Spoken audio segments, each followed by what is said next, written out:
Hello viewers, cook with me চ্যানেলে আপনাদের সকলকে স্বাগত। আমি পামেলা আজ নিয়ে এসেছি মাছের তেলের রেসিপি। তাহলে শুরু করা যাক এই রেসিপি।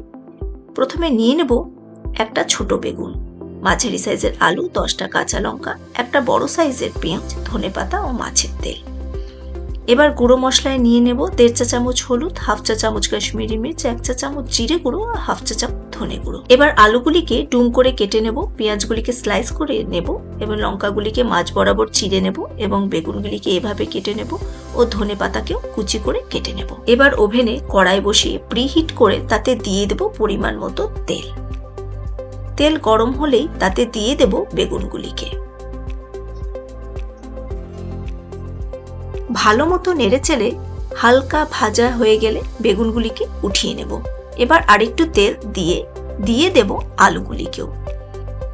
এভাবেই ভালো মতো ভেজে উঠিয়ে নেব এবং বেঁচে থাকা তেলে দিয়ে দেব চেরা কাঁচা লঙ্কা কয়েকটা। তারপর দিয়ে দেব পেঁয়াজগুলিকে। পেঁয়াজগুলিকে ভালো মতো ভাজতে হবে। এই পর্যায়ে দিয়ে দেব 2 চা চামচ লবণ। এবার ভালো মতো নাড়াচাড়া করে পেঁয়াজ নরম হয়ে এলে তাতে দিয়ে দেব গুঁড়ো মশলাগুলিকে।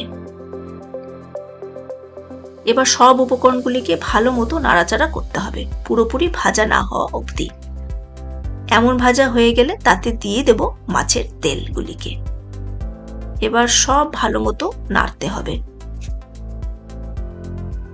এই মাছের তেলের তরকারি আমি প্রথম খেয়েছিলাম আমার শাশুড়িমার হাতে বানানো। তখন থেকেই আমার এটা প্রিয় ডিশ হয়ে গিয়েছিল। আপনারাও বাড়িতে বানিয়ে খাবেন, দেখবেন কতটা স্বাদ। এই পর্যায়ে তেল গলে এলে এতে দিয়ে দিতে হবে ভাজা আলুগুলিকে। নেড়ে তারপর ঢেকে রান্না করতে হবে 7 মিনিটের মতো। তার মাঝে 1-2 বার নাড়াচাড়াও করতে হবে যাতে কড়াইতে তেল লেগে না যায়। তারপর কড়াইয়ের ঢাকনা খুলে আলুগুলিকে দেখে নিতে হবে সেদ্ধ হয়েছে কিনা। হয়ে গেলে দিয়ে দিতে হবে ভেজে রাখা বেগুনগুলিকে।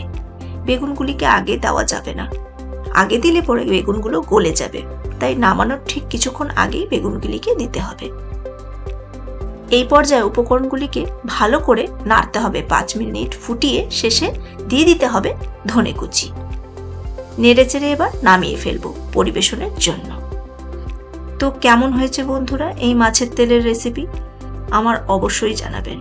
আর নিত্য নতুন রেসিপি দেখতে আমার চ্যানেলটিকে সাবস্ক্রাইব করে দেবেন। লাইক কমেন্ট করতে ভুলবেন না কিন্তু। Thanks for watching.